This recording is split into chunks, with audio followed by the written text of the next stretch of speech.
ที่เราดีใจยอมรับว่าศาสนาทุกท่านที่ได้สละเวลานำมาทุกท่านเข้าไปในบุญศาสนาในครั้งนี้เราก็ถือว่าเป็นบุญกุศล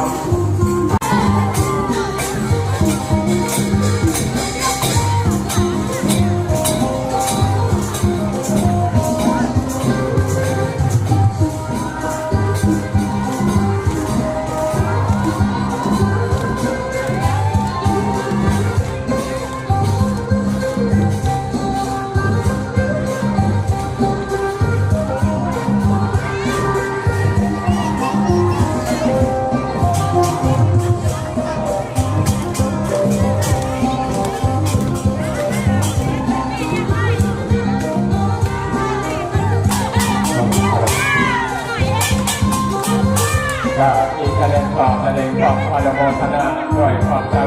ใจของพระเดชพระอาจารย์ที่ได้สละเวลาในคุณค่าที่ได้มาก่อนมาอยู่ในนี้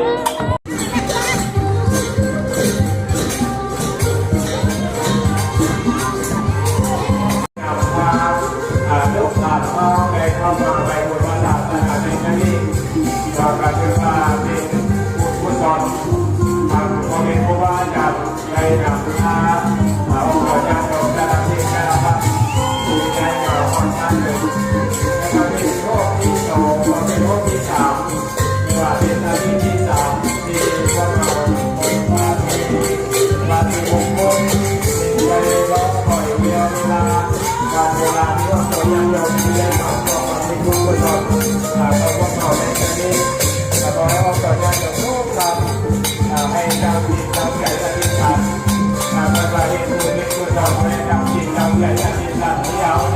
ประเภทนี้เพิ่ม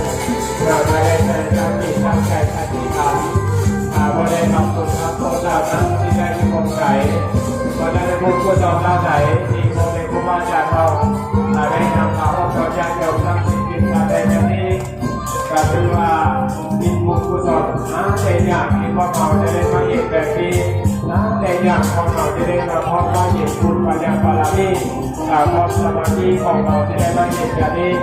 ขอให้ได้บุญได้กุศลนำกันเด้อเอาพอแล้วสาธุอนุโมทนาให้ได้บุญได้กุศลเด้อสาธุที่เราดีใจยอมรับว่าศาสนาทุกท่านที่ได้สละเวลา